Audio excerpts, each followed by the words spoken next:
Hi, everybody. Shelley Chalman with our first discussion post.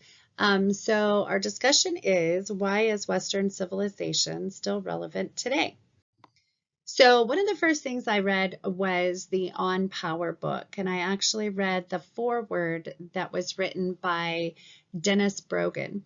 And Dr. Brogan wrote of the text, his book is an argument, and a powerful argument, against leaps in the dark when they can be avoided, and an argument against the popular pretense that the darkness is in fact well lighted, and the cliff merely a slight declivity. And that phrase really struck me and stuck with me. Did both.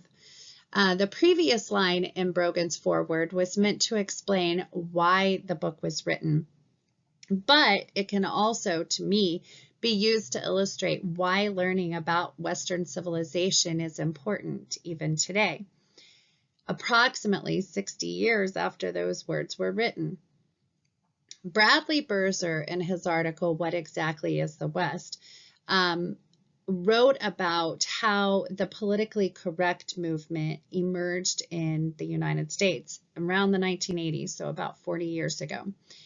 And since then, there's been an attack on previously accepted ideas and even terminology.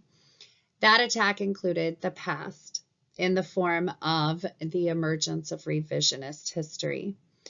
And once history began to be rewritten and interpreted anew through the lens of political correctness, it was easier to begin obscuring the present and keeping the masses in the dark, while at the same time giving the illusion of light. So what I mean by that is rewriting the past, but doing so with a very set destination in mind. Kind of like in the introduction that you recorded, Dr. Roberts. It's starting out with your end point already decided. It's great for vacation, not good for studying history. So along with the attack on the past that began with the political correct movement was the onslaught of anger over the term Western civilization itself. It wasn't the definition of the term, because there is no universally accepted definition. It was the word West or Western that was actually under fire, that was being criticized. And Birzer and Robert Royal both wrote about how during the 1980s, during the rise of that political correctness movement, that the term West or Western was associated with things like racism, slavery, imperialism, sexism. And it's amazing to me, and I just kind of shook my head over the fact that here Birzer has taught Western heritage for almost 20 years, and he does not have what he considers a satisfactory, succinct definition. He instead uses actually Christopher Dawson's definition, and that is that the West as a tradition, one that blended almost seamlessly the classical world with Christianity. And perhaps it is the fact that it's intangible, and because of that, it's opened up to attacks. And Birzer actually described those attacks as emotionally violent. So this isn't something that people just took slight offense to. They were emotionally violent about the terms. So maybe it was just the adjectives that people had used to describe it, because, like I said, it is intangible.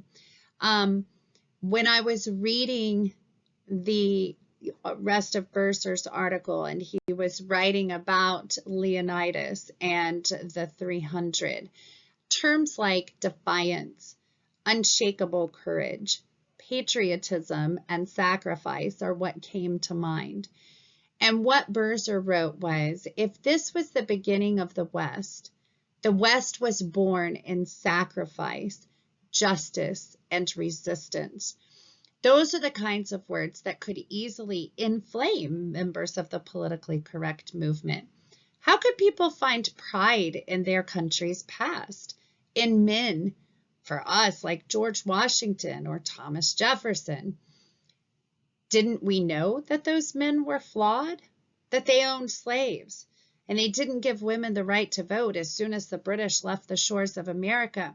So how could we feel patriotism? What was wrong with us? And it was kind of that same idea.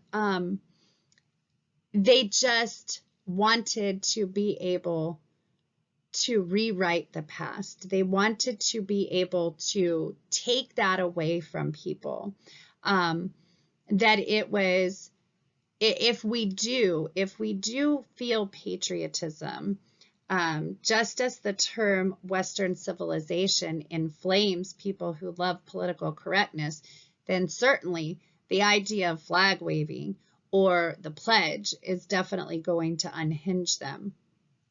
And so then it brought up to them, well, how are they going to wean people off of their love of country, the respect of the past, goodness gracious, and the founding fathers? So how are they going to get people to reframe the men and the ideas of the United States that they had always held dear? Well,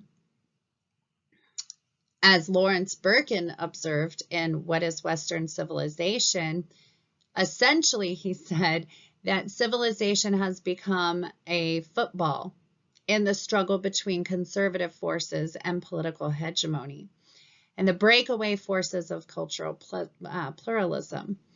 And so what I would argue, although it isn't really my place to do so, but that Birkin could have said that about not just the topic of Western civilization, but actually he really could have broadened that observation for all history, because it's important to us, and it's important that we understand it, that we pass it along, that we continue that tradition, because teaching those ideas is key to understanding the values, protecting the past in a more pure sense, not a sense of rewriting it, of glossing over it, but of keeping it within the context that it was meant, the context that the events happened, the context that people lived in. So it's really bringing people into the light legitimately, rather than keeping people in the dark and just patting them on the head and telling them it's light outside. So that, to me, is why Western civilization is still important and relevant today. Have a good day.